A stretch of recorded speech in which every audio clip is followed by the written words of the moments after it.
오늘 본문은 드디어 예수님이 사마리아 지역으로 가서 사마리아의 수많은 동네 중에서도 자기 조상인 야곱과 관련이 있는 동네로 가셨다.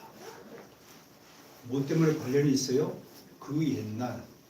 그러니까 야, 대단한 거예요, 그죠? 우리는 뭐 한 20, 30명 한 세기만 지나도 뭐 그게 우리랑 무슨 관계가 있을까 하는 시대인데, 여러분 예수님과 야곱은 어느 정도 시간 거리가 있어요? 한 2000년 정도 시간 거리. 2000년 전에 조상 야곱이 사는 우물을 근거로 그 관련이 있다. 이런 차원에서 하나님 나라는 영원 무분 불변하는 속성을 가지고 있다. 이런 것도 우리가 한번 느낄 수가 있겠고, 민족적으로는 유대 민족의 독특성, 전통을 중시하고, 유대인들은 우리는 의심이 많은 민족이라서 계약서 쓸 때 어떻게 해요? 칸칸마다 도장 찍고 지문 찍고 해야, 그래도 안심을 못 해가지고 녹음을 하고 난리를 피로 공정을 쓰고. 오지만 유대인들은 간단하게 성문 안에서 어떻게 나와요? 두세 사람 증인 딱 세워가지고 사람들 보내면서 말로 계약하는 거예요. 그럼 계약이 끝나는 거예요. 말로 계약하는 것을 뭐라고 그래요? 언약이라고. 언약이라는 거예요. 하나님은 언약의 하나님이시다. 그렇게 신학적으로 표현하는 거예요.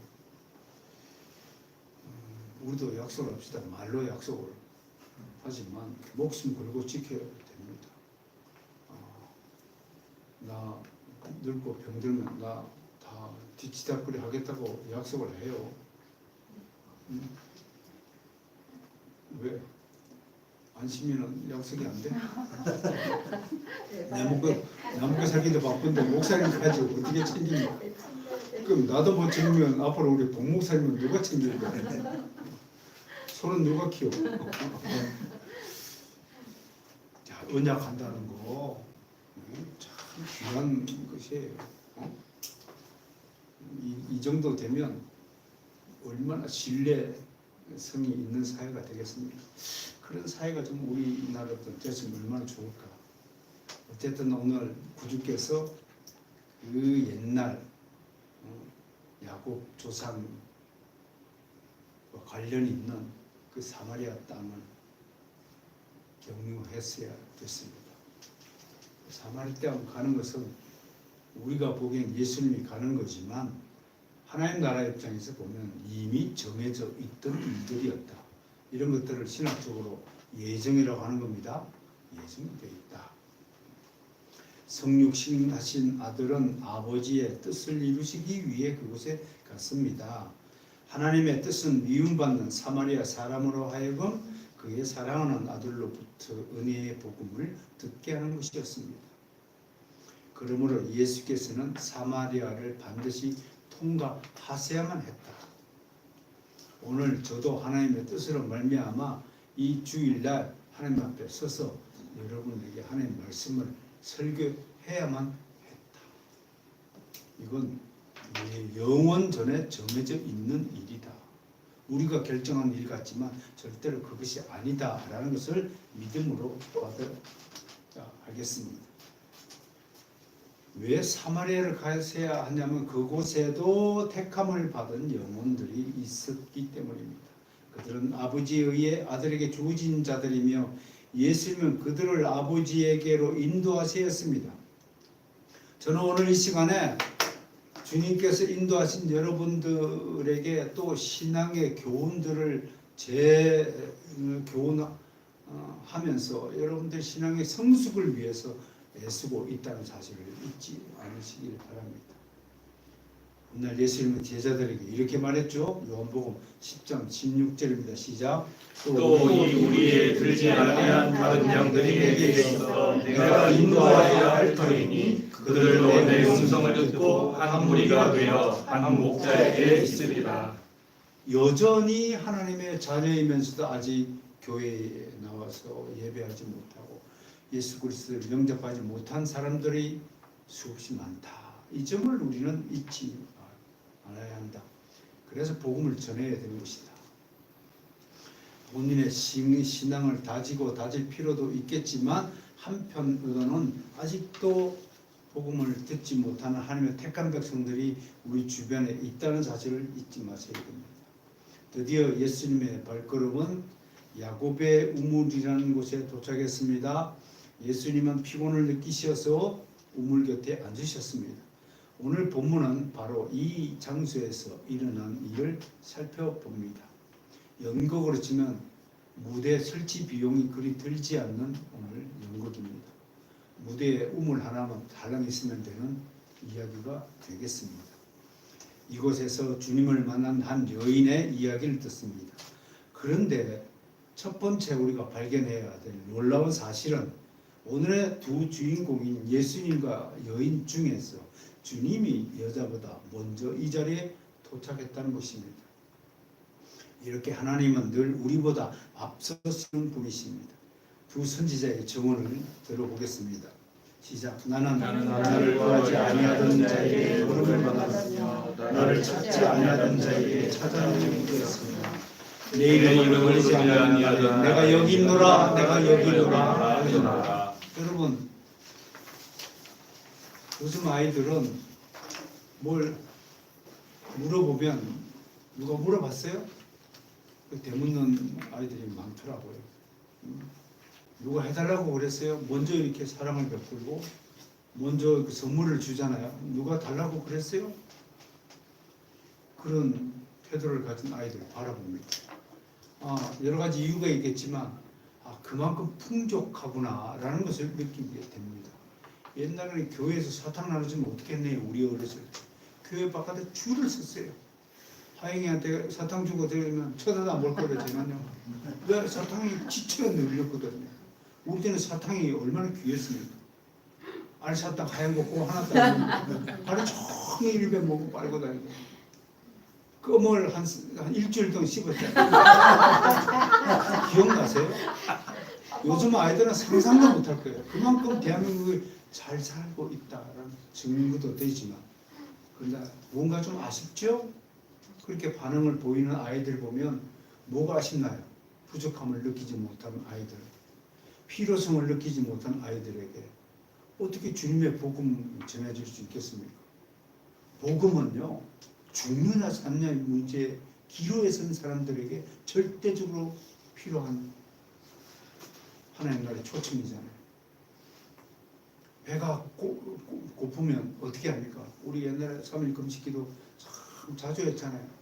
금식기도하고 난 다음에 뭐가 제일 생각나나요? 부모님이 생각납니까? 하나님이 생각이 납니까? 목사님이 생각납니까? 아니에요. 얼른 밥 한 번 먹고 싶은 생각이 절실하게 느껴지지 않습니까? 여러분, 아까 교리 시간에도 제가 말씀을 드렸지만 오늘날 현대 그리스도인들의 치명적인 약점이 뭡니까? 이제 목숨 걸고 절실함이 사라졌다는 거예요. 우리 아들 보세요. 절실함이 없어요. 공부도 절실하게 해야 돼요. 죽느냐 사느냐 문제를 해야 돼요.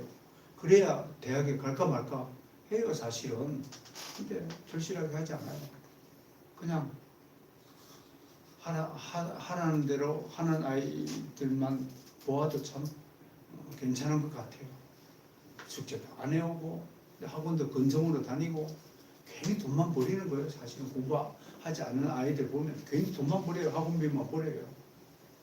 그 아이가 이 돈이 우리 엄마 아빠가 어떻게 해서 번 돈인가를 절실하게 느낀다면 공부하는 태도가 달라지는 거죠. 그렇죠? 여러분, 묻지도 않는 사람, 예수님 나 여기 있다 먼저 나타나서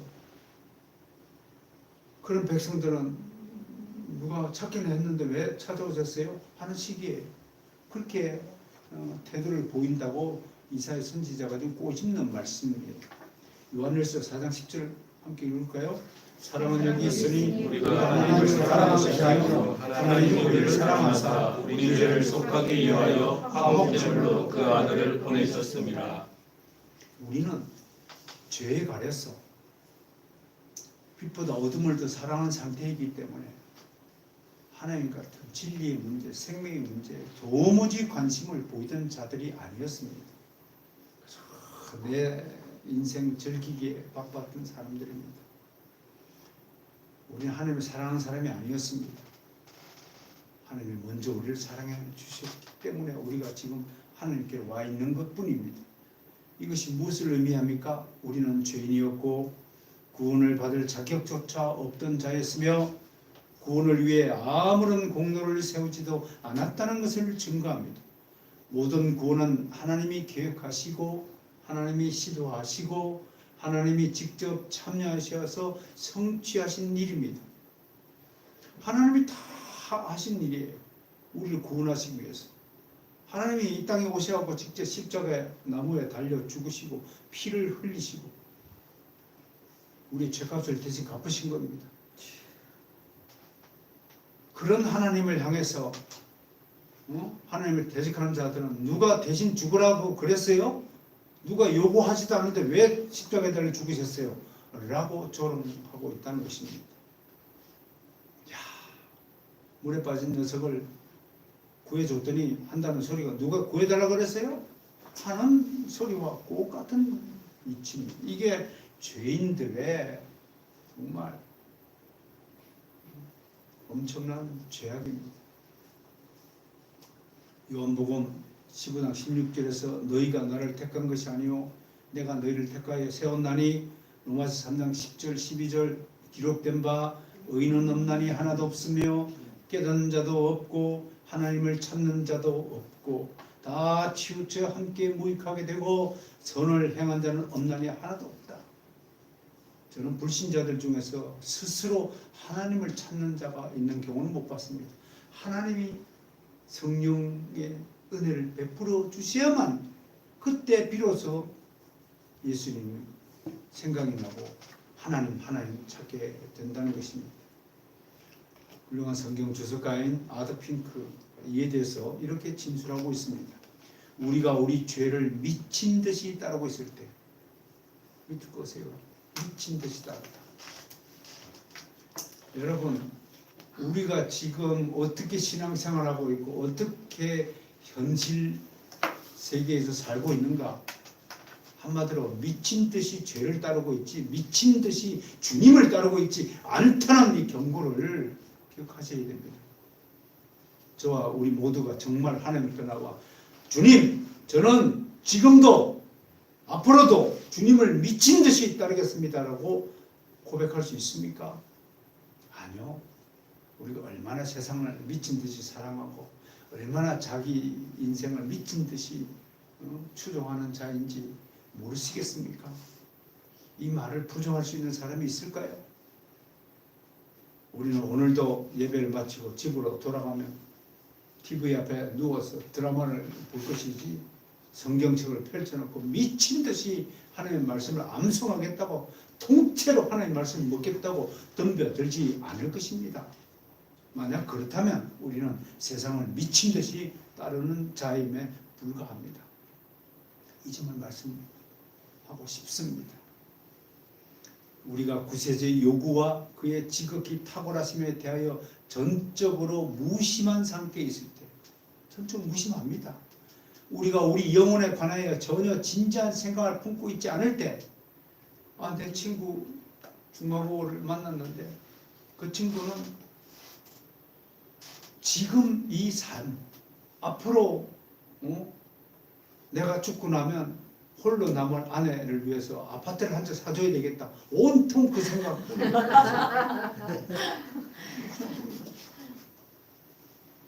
그것이 바로 죄입니다. 정말 자기 영혼의 문제에 대해서는 조금 더 생각하지 않는 거예요. 아파트가 웬 말입니까? 하나님이 영혼 걷어가시면 끝나는 줄도 모르고 그렇게 하고 있어요. 진지한 자기 자신의 영혼에 관하여 조금 더 진지한 생각을 품지 않습니다. 그럼에도 구세주께서는 우리를 사로잡으신다. 이게 주님의 은혜입니다. 우리를 붙잡으시고 우리의 관심을 불러일으키시며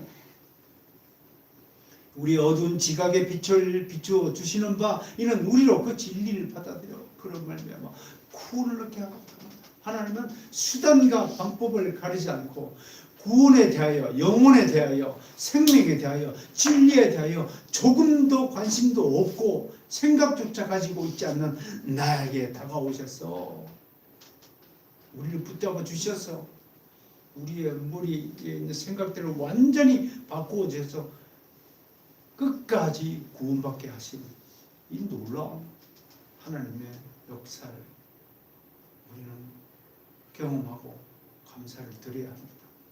저는 제 친구가 언젠가는 하나님의 이 역사하심에 따라서 예수 그리스도가 누구신가 라는 생각이 들 수 있게 해달라고 기도하고 있습니다. 아무튼 오늘 주님은 여인보다 먼저 우물가에 와 계십니다. 필요적으로 보면 논리적으로 보면 누가 먼저 와야 되겠습니까? 누구에게 지금 생수가 필요합니까? 여인에게 필요하지 않습니까? 그러면 먼저 와 있어야죠. 돈을 빌리고자 하는 사람은 항상 돈을 빌려주는 사람에게 먼저 와서 요구를 해야 되지 않습니까? 근데 이게 뭐 거꾸로예요. 이런 사례가 성경에 수없이 등장합니다. 첫 번째 한 5가지 사례를 소개합니다. 첫 번째 아브라함입니다. 갈대아 땅에서 우상 숭배를 하던 아브라함이 하나님 저한테 찾아오세요 한마디 한 적 없어요. 근데 하나님이 메소포타미아에 있는 그를 찾아주셨습니다. 야곱도 마찬가지입니다. 형의 진노를 피해 하란으로 도망가던 야곱에게도 하나님이 먼저 찾아주셨습니다. 모세도 마찬가지로 떨기나무 불꽃으로 먼저 찾아주셨고요. 삭개오마저도요.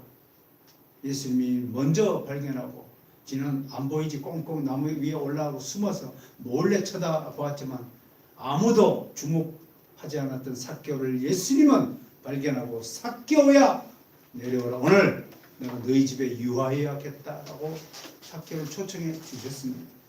바울은 어떻습니까?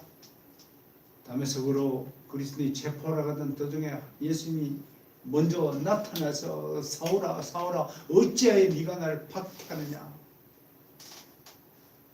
루디아의 경우도 마찬가지입니다. 주께서 그 마음을 열어주시니까 바울의 말이 들린 거예요.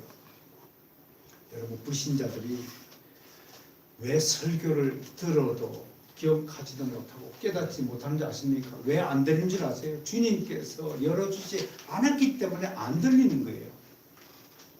사랑하는 성도 여러분, 여러분은 지금 하나님의 말씀 들리십니까? 한 구절 한 구절 은혜가 되십니까? 왜? 이유가 뭡니까? 하나님께서 여러분들의 마음을 열어주셨기 때문에 가능한 겁니다. 그게 신자와 불신자 하나님의 말씀을 듣느냐 듣지 못하는 데 결정적인 차이가 될 것입니다. 물론 지금은 불신자일지라도 듣다 보면 언젠가는 들리게 될 날이 있음을 희망하고 고대하면서 우리가 참고 인내해야 하는 또 다른 차원의 문제일 것입니다. 우리는 항상 우리를 먼저 찾아주시고 먼저 사랑해 주시고 먼저 은혜를 베푸시는 하나님을 찬미해야 됩니다. 이것이 제가 줄곧 강조하는 따라서 먼저 사랑, 사랑하는 먼저입니다. 먼저 인사하는 것, 그게 사랑입니다. 지나치는 사람에게 항상 말을 건네는 것, 그게 사랑입니다. 그리스도께 의탁한 사랑입니다. 사랑은 먼저 손 내미는 자에게 있습니다. 그래서 사랑은 받는 것이 아니라 주는 것입니다. 그냥 어떤 대가나 조건을 가지고 사랑하는 것은 이미 사랑이 아닙니다. 잘잘못을 따지고 그것이 정리되어야만 사랑할 수 있다면 그런 사랑하는 사람이 아닙니다. 사랑은 조건이 없습니다. 그래서 따라서 무조건 사랑. 제 아무리 살인자라 해도 아이의 눈을 바라보면 절대로 살인을 하지 못한다고 합니다. 아이에게 무조건적이고 절대적이며 숭고한 사랑이 내재해 있기 때문입니다. 인간이 유일하게 굴복하는 것은 사랑 앞에서입니다. 사랑만이 죄인의 눈에서 눈물을 흘리게 만듭니다. 미운 사람이 있습니까? 사랑하십시오. 미운 놈 뭐 하나 듣는다고요? 우리 속담이요. 성경 복음을 몰라도 우리 민족은 경험으로 복음의 원리를 깨닫는 사람들이에요. 그래 우리 민족이 참 탁월하고 위대한 민족이에요. 그래서 다른 민족보다도요, 일본 민족, 중국 민족보다도, 저 동남아 민족보다도 우리 민족만이 복음을 확 스펀지가 물을 빨아들여서 이렇게 복된 나라, 복된 민족이 된 것이라고 저는 생각해 봅니다. 신기하잖아요. 일본이 먼저 복음을 전수받았어요. 근데 지금 일본은 망해가고 있잖아요. 우리는 흥해가고 있고요. 한번 그런 차이를 한번 생각해 봅니다. 자, 하나님이 우리를 먼저 찾아주셨다. 이것이 오늘 첫 번째 우리가 받은 은혜인 줄 믿습니다. 그러나 하나님이 우리를 먼저 찾아주셨다요. 우리가 죄인이 아니라는 것이 아닙니다. 죄인에게 전혀 책임이 전혀 없다는 것이 아닙니다. 하나님 인간을 만드실 때 도덕적인 능력을 부여하시고 무엇이 옳고 그른가를 구별하도록 지었습니다. 제가 일전에도 우리가 맞이하는 한국 사회의 위험성이 어디 있다 그랬어요? 옳고 그름의 기준이 사라졌다. 대신에 무엇을 기준으로 삼고 있다고요? 네 편이냐 내 편이냐. 내 편은 무조건 옳고 네 편은 나쁘다. 특히 조국 사태를 분기점을 하여 우리 사회가 완전히 불로 갈라졌다. 네 편 내 편. 그것이 한국 사회의 불행의 시작이 되었다. 역사는 그렇게 기록할 수 있을 것입니다. 사상적. 여러분, 나는 조국을 지지하는 사람들이 조국이 잘한 것은 아니다. 그럼에도 조국만 이렇게 사는 것은 아니다. 그러니 좀 너무 가혹하게 조국만 좀 형벌을 좀 가하지 않았으면 좋겠다. 이렇게 주장하면 나는 얼마든지 그들을 이해하고 용서하고 포용할 수 있겠습니다. 그런데 어떻게 절대로 조국은 잘못한 것이 없다라고 이야기를 하는 사회가 되었단 말입니까? 어떻게 그렇게 주장을 할 수 있겠습니까? 어떻게 그런 주장을 상상할 수 있겠습니까? 이거는 타락을 해도 엄청난 타락을 한 결과라고 저는 생각을 합니다. 여러분, 우리는 예수 그리스도께서 남의 눈에 티 보지 말고 네 눈에 들보를 바라보라는 그 가르침을 잊어서는 안 된다고 봅니다. 다른 사람에게 좀 관대하고 나에게는 추상같이 엄격한 인격이라면 우리가 좀 희망이 있지 않겠습니까? 그런 점에서 우리나라를 위해서 그리스도인들이 먼저 정말로 기도하고 우리가 세상의 빛과 소금의 책무를 다하는 모범된 백성이 먼저 되어야 할 것이라고 생각을 합니다. 조금만 자신의 속을 깊숙이 들여다보면 우리는 다 죄인입니다. 자신이 얼마나 큰 죄악에 사로잡힌 존재인 것을 깨달아야 합니다. 이것을 인정한다면 다른 사람을 하찮게 여기거나 경멸하거나 저주하거나 정죄하는 일에 앞장서지 않습니다. 내가 제일 나쁜 사람이라는 생각을 늘 갖고 살아야 합니다. 내가 얼마나 탐욕적인가, 얼마나 세속적이고 육신적이고 자기 영광을 드러내고자 하는 교만 덩어리인지 알게 됩니다. 그래서 하나님은 먼저 찾아주시지만 먼저 찾아오셔서 제일 먼저 우리에게 말씀하시는 부분이 있습니다. 그게 뭐예요? 회개하라입니다. 하나님의 모든 선지자는 사람들 앞에서 돌팔매질을 당하고 능욕을 당할 때도 한결같이 회개하라고 외쳤습니다. 왜 사람들이 회개하라고 외치는 선지자들에게 돌팔매질하고 시라고 기피했을까요? 사람들이 자신의 죄를 지적하는 사람을 제일 싫어합니다. 그럼 하나님은 주구장창 한 번도 놓치지 않고 죄를 정확하게 핀셋으로 집어가지고 냅니다. 히브리서 4장 12절 말씀 뭐예요? 하나님 말씀은 살아서 능력이 있어 혼과 영과 관절과 골수를 찔러기만 하는 거죠. 쪼개 이것이 하나님이 우리 죄를 다스리는 방식입니다.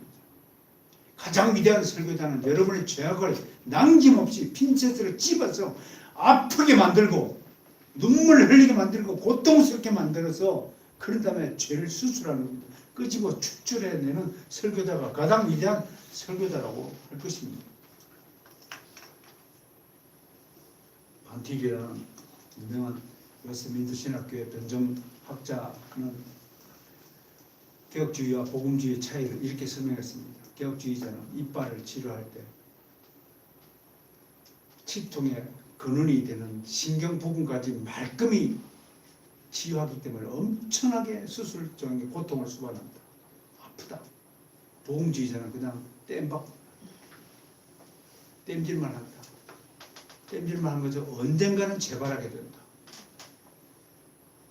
사랑하는 성도 여러분, 오늘 우리는 하나님 앞에 나와서 지금까지 우리가 몸에 지녔던 생각 속에 품고 있던 모든 죄악적인 것들을 예수님이 피로 깨끗이 정결해 주신 것처럼 그 은혜를 받아서 나라는 그릇 안에 더 이상 하나님이 싫어하시는 죄악들을 담아 두지 않기를 소망합니다.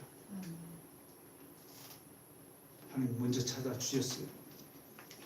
오셔서 하신 말씀이 다 봐줄 테니까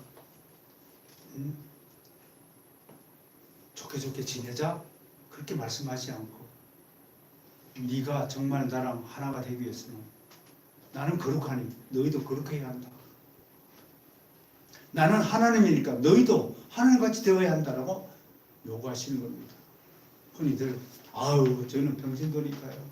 그 정도로 막 목숨 걸고 막 가열차게 꼭 그렇게 살아야 되겠습니까? 목사님은 그렇게 사시고요. 저희는 그냥 목사님 시킨 대로는 할 테니까요. 더 이상 간섭하지 말고 적당하게 거리를 두고요. 좀 이렇게 더 이상 저한테 가까이 오지 마시고요. 제 문제는요. 제가 알아서 처리할 테니까 목사님 너무 그렇게 힘을 내고 열을 내가지고 막 회개하다 막 그렇게 좀 안 했으면 좋겠어요. 너무 부담스러워요. 교회 나가기가 너무 부담스러워요. 설교 시간에요. 설교 듣는 것이 너무 부담스러워요. 저 목사님 자꾸 그러시면 다른 교회로 옮길 거예요. 이것이 저와 우리의 신앙의 현수 아니는지 생각해 봅니다. 오늘 설교자 입에서 이 소리가 들리지 않는다면 저는 분명히 선포합니다. 그는 거짓 설교자의 가능성이 매우 높다. 설교자는 주님으로부터 기름 부어 받은 주의 목자는 분명히 영혼의 의사가 되어야 됩니다. 의사의 사명은 환자가 가진 질병을 정확하게 진단하고 그의 질병을 깨끗하게 수술할 수 있는 실력과 자질을 가져야 되는 것이 의사의 사명입니다. 아멘지. 제가 이번에 건강검진으로 지방간이 좀 있다고 합니다. 그렇게 검사를 하니까 뭐가 나타나잖아요. 당뇨병 환자고 지방간도 걸리고 관절염도 있고 배도 안 좋고 뭐 등등 진단이 되잖아요. 근데 그 진단을 해주는 의사가 명의지 뭐 이 정도면 괜찮습니다. 뭐 그냥 적당히 살다가 그냥 때 되면 돌아가세요. 그렇게 말하는 의사가 좋겠습니까, 여러분? 그러니까 여러분들의 죄를 끄집어낸다고 해서 그거를 반항하거나 그것이 하나님 여러분들을 미워한다거나 하는 증거가 아니잖아요. 어린아이면 모를까. 적어도 바로선교회의 성도, 성숙한 성도, 품격 있는 성도 라면 이 정도의 문제는 좀 감사함으로 받으셔야 될 것입니다. 그리고 두 번째 요구가 있어요. 그게 뭐냐면 자신의 독생자이자 구세주이신 예수 그리스도를 믿으라. 그 회개와 믿음은 같은 요구이시죠. 회개한 자가 믿음을 받는 겁니다. 잘못했습니다 라고 한 사람만이 용서를 받는 겁니다. 저는 잘못하지 않았어요 하는 사람을 하나님이 용서해 주는 경우가 없습니다. 회개와 믿음과 구원은 같은 반열에 있는 것입니다. 믿지 아니하면 구원을 받지 못한다는 것을 분명히 선언했습니다. 그러므로 믿지 아니하여 구원을 받지 못한 결과에 대한 책임은 자신에게 주어지는 것입니다. 구원받지 못한 상태를 성경은 사망으로 표현합니다. 그러므로 사망은 우리 책임인 것입니다. 물론 예수 그리스도는 자신에게 오는 자를 물리치지 않습니다. 자신에게 오는 모든 사람을 다 받아들이십니다. 복음은 믿는 자마다 누구에게든지 영생을 선포합니다. 구원의 문은 언제나 활짝 열려 있습니다. 그럼에도 이 열린 문으로 들어오지 않으려는 사람들이 있습니다. 그들은 빛보다 어둠을 더 사랑하는 자들입니다. 그들은 태생적으로 하나님에 대한 반감을 소지하는 자들입니다. 그들은 언제나 진리를 배척하는 자들입니다. 진리의 음성을 듣지 않습니다. 듣지 않으려고 합니다. 듣지 못한다는 표현이 더 정확합니다. 유감스럽게도 하나님은 그런 자들을 주님에게 이끌지 않습니다. 그래서 주님은 나를 보내신 아버지께서 이끌지 않으시면 아무도 내게 올 수 없느니라고 말씀하셨습니다. 저는 처음부터 살인한 자가 마귀의 자녀라고 예수님은 선포했습니다. 무서운 소리입니다. 얼마나 듣기 싫은 소리입니까? 자, 오늘 이야기의 무대 중앙에 야곱의 우물이 위치합니다. 피곤하신 주님이 이곳에 먼저 도착했습니다. 곧이어 누가 등장합니까? 한 여인이 등장합니다. 여러분 행색을 한번 상상해 보세요. 이 여인이 밝고 명랑하면서 랄랄랄랄랄 그러고 우물가에 왔습니까? 아주 행복한 얼굴로 원피스를 착 들어서 입고 꽃을 꽂고 예쁜 그 물통을 들고 그리고 우물가로 왔을까요? 예수님에게 가장 인기 없는 여자는 꽃을 든 여자라고 합니다. 예수님에게 가장 인기 있는 여자는 눈물을 흘리는 자기 죄를 고백하고 주여 나를 구원해 달라고 호소하는 사람을 예수님이 가장 사랑한다고 하죠. 자, 야곱의 우물가로 한 여인이 찾아와서 아무도 굉장히 지치고 슬픈 표정에 희망이라고는 그 얼굴에서 전혀 찾아볼 수 없는 여인이라고 하는 상상이 듭시다. 때가 언젠가요? 6시, 유대 연령으로 6시면 우리 시간으로 정오 12시입니다. 낮 12시예요. 팔레스타인 지역에서 이 시간이면은 너무나 뜨거운 시간이라서 거의 45도 육박하는 시간들이라서 대부분 4-5시까지 낮잠을 잡니다. 그늘막에서 쉽니다. 아브라함도 이 시간에 쉬었습니다. 딱 그 시간에 천사가 올 때 다른 사람들 다 낮잠 잤습니다. 아브라함이 쉰 것이 아니라 변경합니다. 아브라함만 그 시간에 천사가 어떻게 올 줄 알았는지 천막문에 앞에 서 있었다고 되어 있습니다. 얼마나 때 앞에다 땀을 뿔뿔 흘리고 서 있을까 한번 상상을 해 보세요. 어떻든요 정오 무렵에 우물가로 찾아온 것은 제정신이 아닙니다. 정상적인 여자가 아니라고 하는 것을 반증합니다. 제올로 물길을 왔습니다. 이것만 보아도 우리는 이 여인이 속사정이 많은 여인임을 직감합니다. 여인의 상황 18절에서 다시 한번 소개가 됩니다. 너에게 남편 5이 있었고 지금 있는 자도 내 남편이 아니니 내 말이 참되도 한마디로 팔자가 참 기본 여자입니다. 남편이 무려 5명이나 되고 지금 동거하는 남자도 남편이 아닙니다. 이쯤 되면 사람들의 입광에 오르기 십상인즉 이구동성으로 사람들이 여인을 두고 한마디 했을 것입니다. 인본주의적 시각을 가진 사람들 이런 여자는 거의 쓰레기 취급을 받아야 마땅합니다. 되도록 여인과 대화하거나 교제를 나누기를 기피했을 것입니다. 여인과 잘못 엮였다가 소문에도 나면 창피당하기 때문입니다. 그래서 남자는 거의 해질녘에 물을 기르러 오지만 이 여인은 남들 눈을 피해 정오에 떼약볕을 무릅쓰고 우물가로 온 것입니다. 그러나 주님과 사람들의 입장은 다른 것이죠. 주님은 여인의 형편을 보고 판단하지 않습니다. 그 여인이 하나님 아버지께서 자신에게 보내신 사람이냐 아니냐를 보고 판단하시는 것입니다. 주님의 관심은 여인이 도덕적인지 잘 사는 사람인지 잘생겼는지 좋은 평판을 받는 사람인지에 관하여 있지 않습니다. 주님의 1차적인 관심은 그 여인에게 어떻게 하면 구원의 은혜를 베풀까 하는 것이 주님의 관심사인 것입니다. 이것으로 우리와 주님의 관심사가 근본적으로 다르다는 것을 알게 됩니다. 특히 우리 백성들 중에 나쁜 습관이 있습니다. 한국인들은 지나치게 육신적이고 땅에 속한 일들에 관심을 둡니다. 세상 일에 관심이 너무 많습니다. 그래서 다른 사람이 사소한 것까지 묻고 캐고 다니며 둘만 모이면 남 얘기하기를 즐겨합니다. 나머지 귀한 딸을 두고 시집을 가느니 마느니하고 태연하게 간섭합니다. 나머지 사정도 모르면서 감내느라 하고 입방을 찢습니다. 돈 이야기나 단골 메뉴입니다. 누가 얼마를 벌었다더라, 누가 어디에다 땅을 샀다더라, 누가 아파트를 새로 사가지고 빚가 번쩍 잘 먹고 잘 살고 있다더라. 카페에 앉는 여자들 얘기를 듣다 보면 대강 이런 얘기입니다. 딱 세 가지 얘기더라고요. 제가 경험해 보니까. 제 얘기가 꼭 옳은 거 아니에요.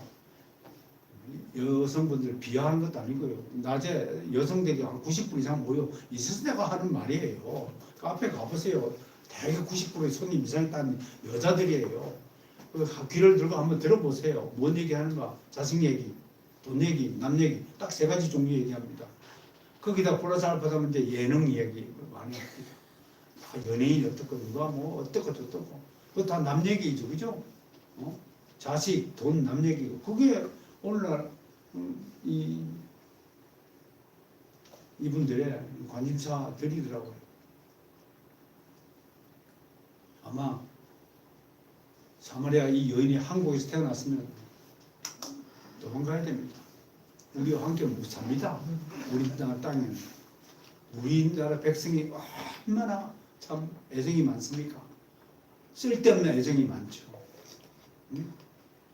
한시도 살지 못하고 이민 가야 됩니다. 이 여인도 마찬가지로 육신적이고 세속적인 관심사를 표현하고 있습니다. 주님을 보면 그리스도인지를 탁 은혜로운 사람은 좀 특별하신 분이 오셨다. 어떻게 좋은 교훈을 말씀하시렵니까? 이렇게 접근해야 됩니다. 예수님의 그 모습 딱 보니까 사마리아이나 어디 출신이라고요? 유대인 출신으로 딱 보이니까. 아니 유대인 남자가 사마리 여자에게 물을 왜 달라고 합니까? 이렇게 접근하고 있으니 사마리아의 여자도 마찬가지로 관심사가 육적이고 세속적이고 가시적인 것에 머물러 있다고 할 것입니다. 그러나 주님의 관심사는 우리와 다릅니다. 주님의 유일하고 일차적인 관심사는 잃어버린 영혼을 찾아서 그를 구원하는 일입니다. 주님은 영적인 어둠에 처한 여인의 상태를 정확하게 알고서 그녀에게 먼저 말을 건넵니다. 먼저 말을 거는 것 자체가 주님이 행하시는 사랑 방정식 중 하나입니다. 여러분들도 이런 주님을 닮아서 먼저 사랑하는 사람들이 되시기를 축원합니다. 오늘 등장한 여인은 목마른 자입니다. 그녀는 목마름을 해소하기 위해서 속히 물을 길어 마셔야 했습니다. 주님도 육신적으로 피곤하여 목마른 상태입니다. 그런데도 두 번째 우리가 오늘 본문에서 발견해야 될 놀라운 사실은 주님도 야곱의 우물가를 찾았지만 주님이 우물가를 찾은 목적과 여인이 우물가를 찾은 목적이 다르다는 것입니다. 주님은 실제로 야곱의 우물물을 한 모금도 마시지 않고 있습니다. 실제로 육신적인 목마름이 되면 얼른 물부터 떠서 먹어야 했을 것입니다. 그런데 주님의 진짜 목적은 야곱의 우물이라는 육신적인 물을 먹고자 하는 것이 아니라 하나님이 공급하시는 생수를 여인에게 공급하는 일이 최우선적인 일이었다는 것입니다. 이것이 무엇을 뜻합니까? 주님은 육신적인 욕구를 충족하기 위해 야곱의 우물가를 찾은 것이 아니라 이곳을 찾아온 한 여인에게 영원히 목마르지 않을 구원의 생수를 마시게 하는 일이 주님의 최우선적인 관심사이고 사역의 목표였다고 할 것입니다. 인생을 살면서 우리는 각종 필요제들이 있습니다. 먹기 위해 음식이 필요하고 잠을 자기 위해 알맞은 집이 필요하고 다니기 위해 옷이 필요하고 폼이라도 내기 위해 몸에 액세서리를 걸쳐야 됩니다. 남자들은 좋은 차, 로망입니다. 월세집에 살면서도 제네시스를 끌고 다녀야 홈이 나는 것이 남자들의 허영이라고 하는 겁니다. 허영은 한마디로 헛된 영광의 준말입니다. 영어로 vain glory입니다. 여러분 가장 한심한 인생이 뭔 줄 아세요? 헛된 영광을 구하는 겁니다. 헛된 영광은 열매가 없는 인생을 이야기합니다. 저는 제가 우스갯소리를 얘기했잖아요. 허영심에 빠진 사람들의 일의 결말을 보면 될 듯하다가 안 돼요. 이분은 못할 게 없어요. 이분은 벌써 100억을 벌었어요. 근데 한 번도 그 인생에 1억 아니라 1000만 원도 열매를 맺는 경우를 못 보거든요. 왜? 허영심에 빠져있기 때문에 그렇습니다. 여러분 오늘 이 허영이라는 두 단어를 몸에 쥐면서 좀 우리 스스로에게 솔직해집시다. 내 능력이 100억을 벌만한 능력뿐이 아닙니다. 저는 혹시 여러분 가운데 100억을 주옵소서 그러면 이렇게 동시에 물어보세요. 내가 100억을 벌 수 있는 만큼 실력과 능력과 재주, 기술을 갖춘 자인지 스스로 한번 물어보세요. 여러분 굶지 않고 사는 것만 해도 정말 우리는 은혜 중에 은혜를 받고 사는 것입니다. 하나님의 소명을 이루기 위해서 우리가 달라고 센터도 짓게 해달라고 본부도 짓고 서울 캠프도 좀 지어야 되겠다고 요구하고 매달리는 것이지 나 하나 잘 먹고 잘 살자고 매달리면 그건 허영이라고 할 것입니다. 쌀이 필요하고 옷이 필요하고 집이 필요하고 남편도 필요하고 사회적 체면도 필요합니다. 그러나 주님은 그 모든 것을 제쳐두고 여인에게 오직 한 가지 영원히 목마르지 않는 생수를 공급하여 주신 것입니다. 오늘 이야기에서 우리가 반복하여 명심하고 또 새겨야 할 교훈은 이것입니다. 당신의 인생사에서 무엇이 최우선적인 일입니까? 그것이 바로 소명이라고 하는 것입니다. 소명은 하나님이 부르신 목적을 말합니다. 제 친구에게 물었습니다. 너는 소명이 뭐니? 소명이 뭐고? 하나님이 부르신 목적이다. 난 그런 거 없다. 그냥 하루하루 그냥 행복하게 사는 것이 자기 인생의 목적이다 얘기했습니다. 소명을 모르고 사는 인생들이 숱합니다. 그러나 이 땅에 목적 없이 태어난 존재는 없습니다. 제가 웃으면서 그랬어요. 너는 가끔씩 나 좋은 거 먹이고 사주는 것이 네 소명이다 그랬어요. 얼마나 좋아요. 갈 때마다 물에 사주고. 목적 없이 부르심 받은 그리스도인 한 사람도 없습니다. 이 점을 잊지 마셔야 됩니다. 그런데 이 목적을 발견하지 못하고 있는 그리스도인들도 부지기수라는 것이 우리를 안타깝게 하는 것입니다. 이 목적이 바로 하나님이 이루고 나의 소명이고 나의 인생의 목적입니다. 그것 때문에 지금 먹고 자고 운동하고 열심히 일하고 돈 벌고 하는 것입니다. 그것 때문에 하는 겁니다. 그리고 그 목적에 모든 인생을 다 쏟아 부어야 됩니다. 하나님이 때가 되면 다 쏟아 넣어라. 그럼 그때 아멘 하고 다 쏟아 넣으면 되는 것입니다. 그걸 산화라고 합니다. 내 몸을 불태워서 산화하면 하나님 만나러 가는 겁니다. 죽음은 소명을 산화시키는 일이다 라고 얘기할 수 있을 것입니다. 소명을 이루기 위해서 오늘 여러분에게 한 5가지 구체적인 사항을, 실천 사항을 전달할 겁니다. 먼저 하나님 사람이 되어야 됩니다. 구원받아야 됩니다. 거듭나야 되는 것입니다. 회개해야 하고 믿음을 선물을 받아야 됩니다. 두 번째, 하나님 사람은 반드시 기도하는 사람이어야 합니다. 저 딸한테도 얘기했어요. 기도하지 않는 사람이 하나님의 사람일 수 없다. 하나님께 좋은 점수를 받을 수 없다. 기도하지 않으면. 기도하시기 바랍니다. 세 번째, 말씀의 양식으로 영혼의 체질을 바꾸는 사람이 되어야 됩니다. 비타민만 많이 먹지 말고 영혼의 비타민, 성경 말씀을 계속 섭취하시는 사람이 되어야 됩니다. 말씀의 사람이 되어야 됩니다. 네 번째, 그리스도의 향기를 품어내는 사람이 되어야 됩니다. 그리스도의 향기를 품어내려면 우선 얼굴 표정이 좋아야 됩니다. 얼굴 표정이 썩은 얼굴하고 그리 향기를 드러낸다? 그거 있을 수 없는 거예요. 항상 밝은 모습으로 해같이 빛나는 얼굴을 하고